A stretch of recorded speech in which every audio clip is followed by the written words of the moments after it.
Buen día, mi nombre es Marlene Martín Rico y el día de hoy vamos a hablar sobre este proyecto que tenemos de hablar de la violencia vicaria. Y bueno, como primer planteamiento del problema es por qué la violencia vicaria es una situación que tiene que ver con motivo de la violencia de género que se ejerce contra las mujeres.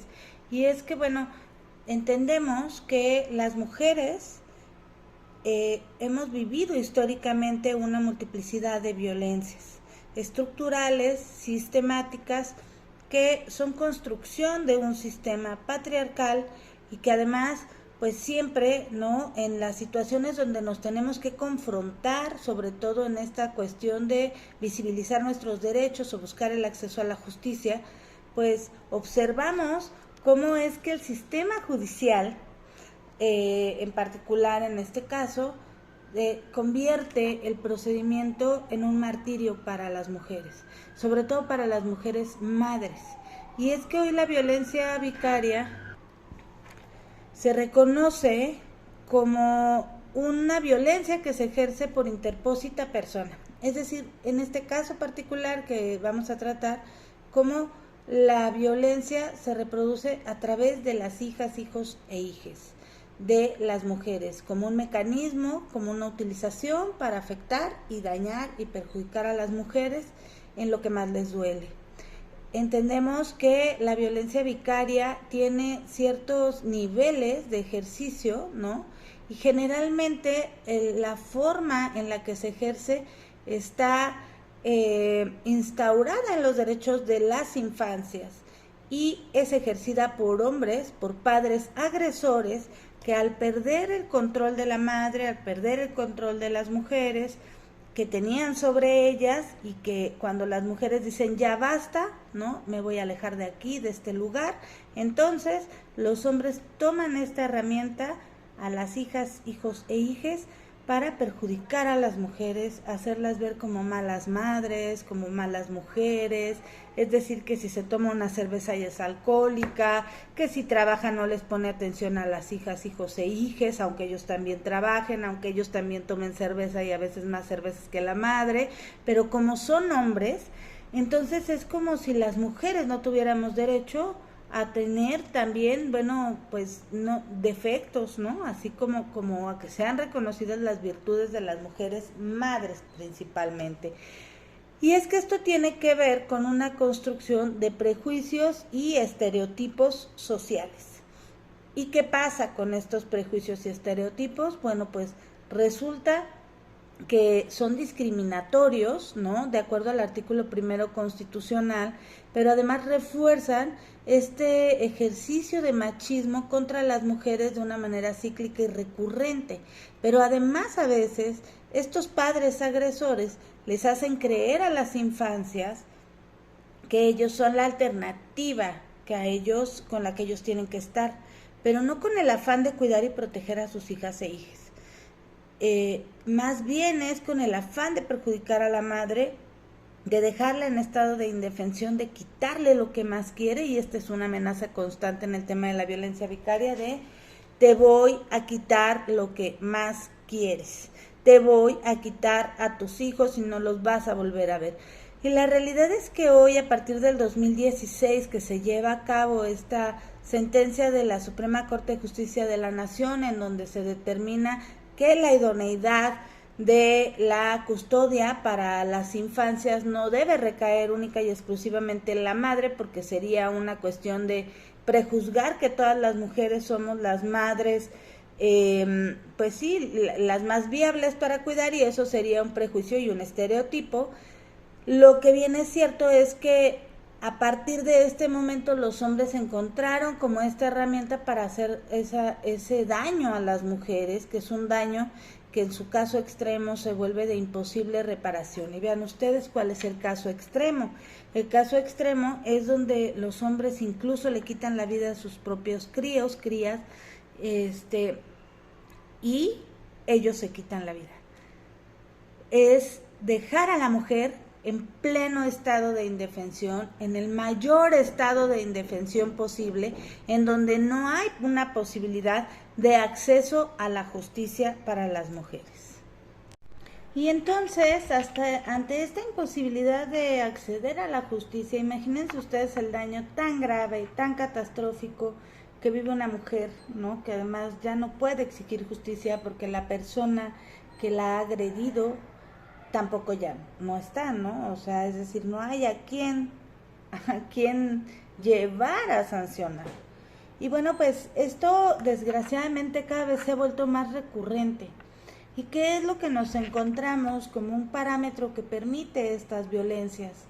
Y bueno, en este contexto tenemos una sentencia emblemática, que es la sentencia a un recurso que es el 24 del 2022, ¿no? En Querétaro, en un juzgado de lo familiar, que esta sentencia nos habla de cómo, por ejemplo, en el contexto, una mujer, madre, que llevaba ya 6 años en litigio, cuando nosotras recibimos ese asunto, ¿no? Y observamos al hacer la investigación, ¿no? Al hacer la revisión del expediente, cómo es que ya había un cúmulo de violencias en el expediente, que además estaban avaladas por el sistema judicial, es decir, pruebas que el agresor metía a esta, pues sí, este juicio, ¿no? Para perjudicarla a ella,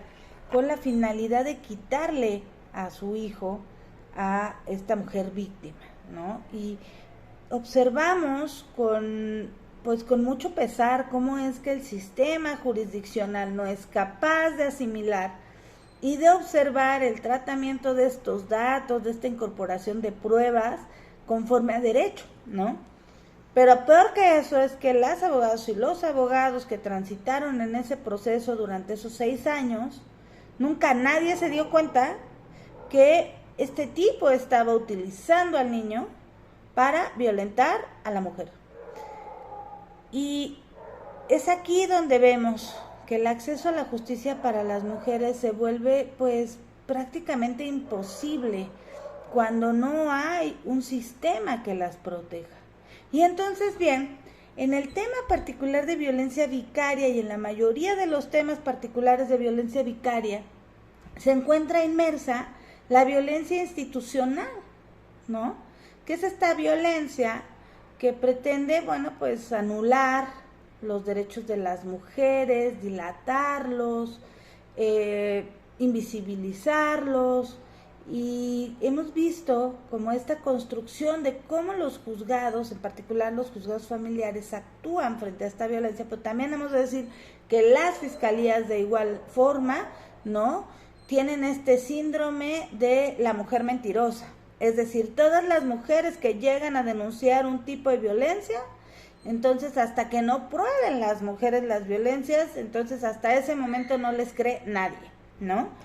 ¿Y qué es lo que implica y cuesta probar? Cuesta muchísimo, ¿no? Cuesta muchísimo probar, cuesta muchísimo tener que, pues sí, realizar estos litigios, porque además no solamente conllevan muchísimo trabajo para quienes somos abogadas y defendemos, ¿no?, que hay una diferencia entre abogada postulante y abogada litigante. Nosotras somos abogadas litigantes, pero en particular es cómo, ¿no?, es que este tipo de violencias se puede, pues sí,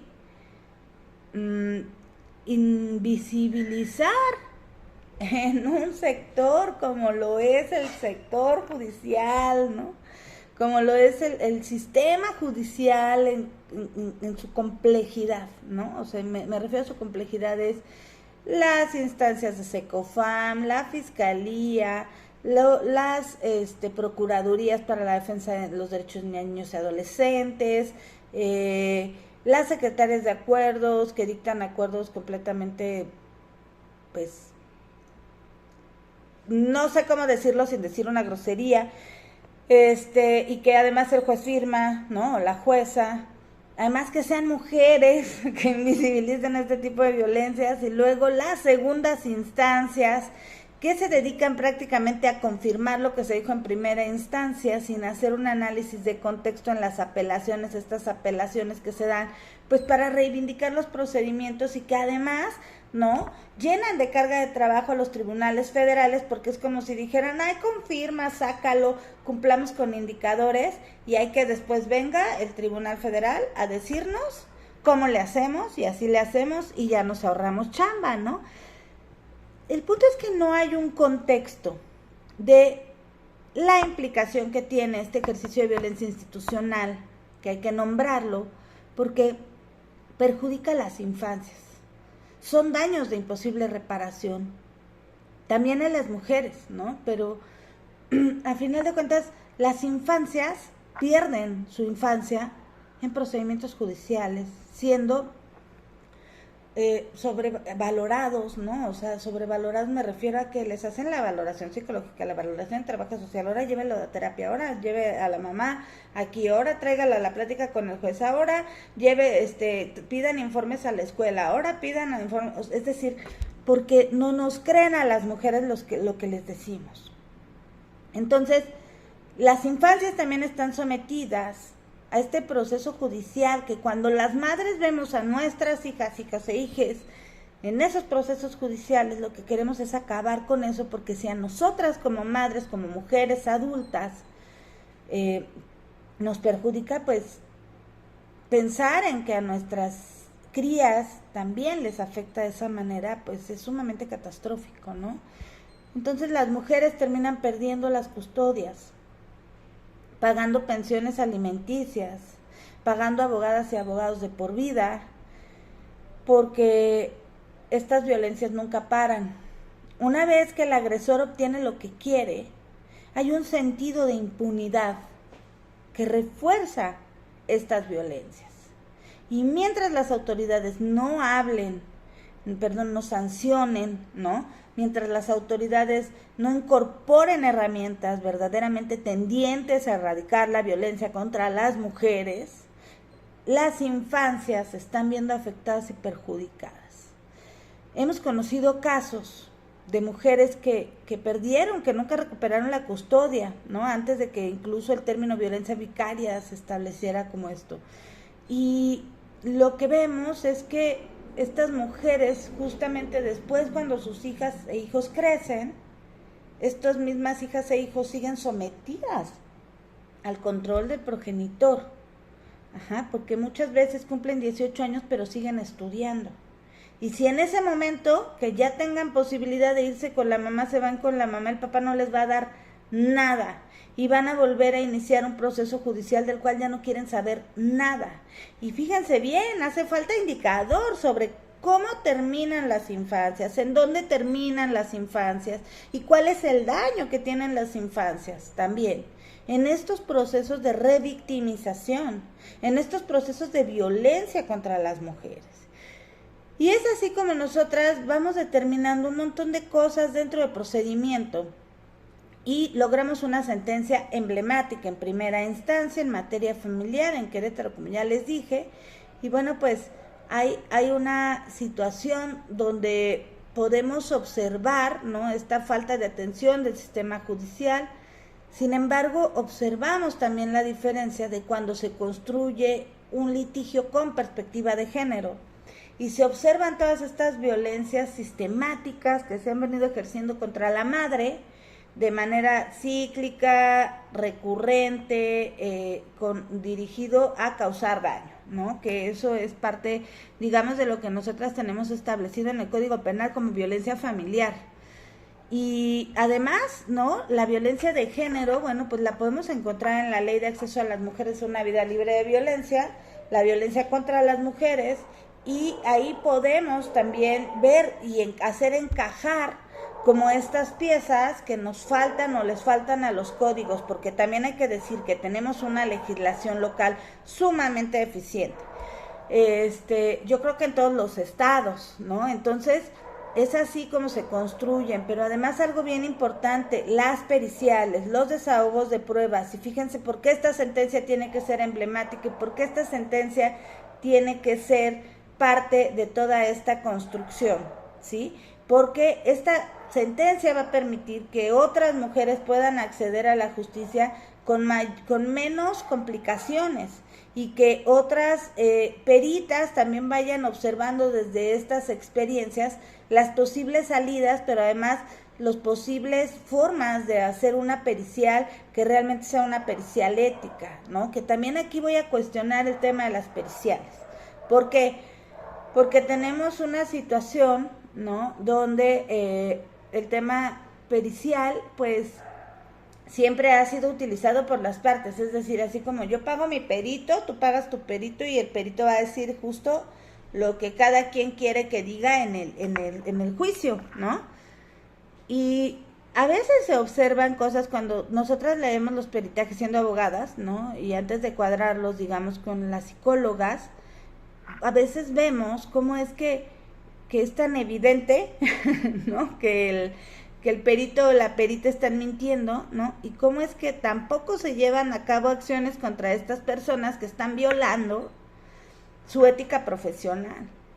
Y es que yo creo que ya tenemos que poner un alto a todas estas violencias, porque entonces si nos ponemos en ese contexto, imagínense usted nada más, y aquí viene una situación asimétrica que también involucra la violencia vicaria.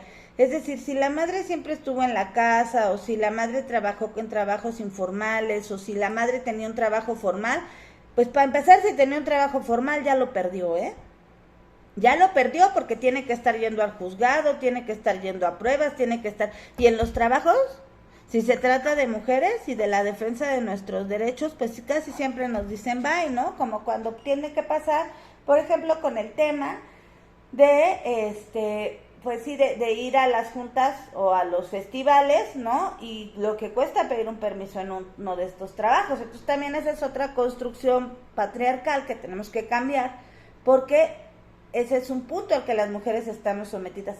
Pero si es un hombre el que tiene que pedir permiso para estar saliendo a su proceso, pues hasta parecen que le dicen, no te preocupes, ¿cuánto más tiempo necesitas?, ¿no? Porque entendamos que vivimos en un sistema patriarcal.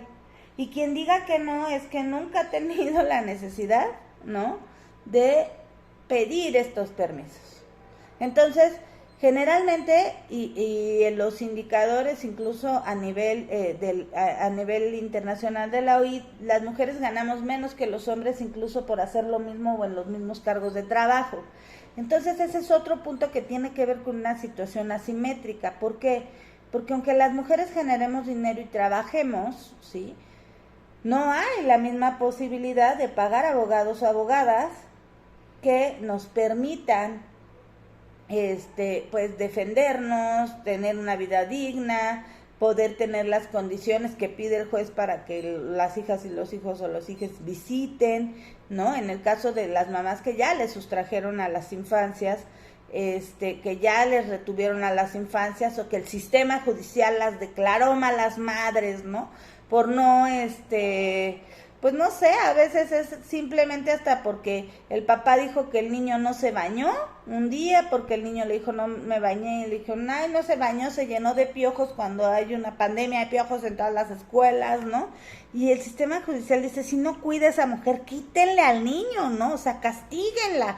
Es decir, es como este tema, a veces pensamos, ¿no?, que el tema de las brujas ya se terminó, pero en realidad es que seguimos en la hoguera, y la hoguera es entrar a un proceso judicial en donde vamos a ser analizadas hasta en nuestros más profundos pensamientos, ¿no? Es decir, las periciales se trata casi de que digan, a ver, voy a ver en dónde sale que esta mujer sí está mal de la cabeza, ¿no? Hemos tenido casos en los que se les han llamado esquizofrénicas, bipolares, en casos en donde incluso se ha determinado que existe violencia.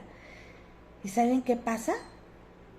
Los jueces les quitan a sus hijos porque fueron víctimas de violencia y se la dan al agresor, les dan las custodias a los agresores.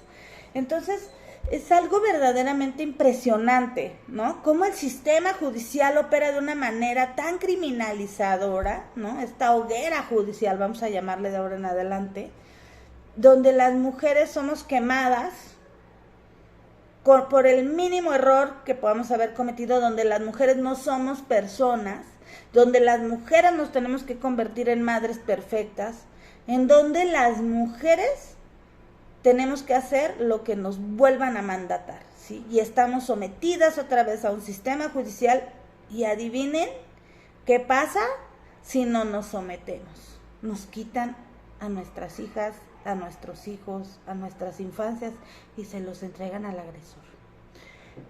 Como castigo por no someternos.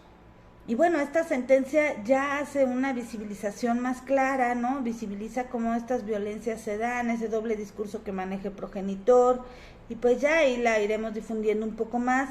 No nos alcanza más el tiempo para poder hablar sobre esto, pero me parece muy importante que analicemos estas violencias, todas las violencias contra las mujeres, en particular el tema de la violencia vicaria, porque no podemos las mujeres seguir permitiendo que el sistema judicial nos someta como nos somete, y tenemos que exigir que esto pare, que esto cambie. Entonces, pues hasta aquí dejo mi colaboración y pues espero que este análisis pueda servir para poder generar un avance, ¿no? Para podernos convocar a seguir luchando por nuestros derechos, sobre todo por la dignidad. Muchas gracias.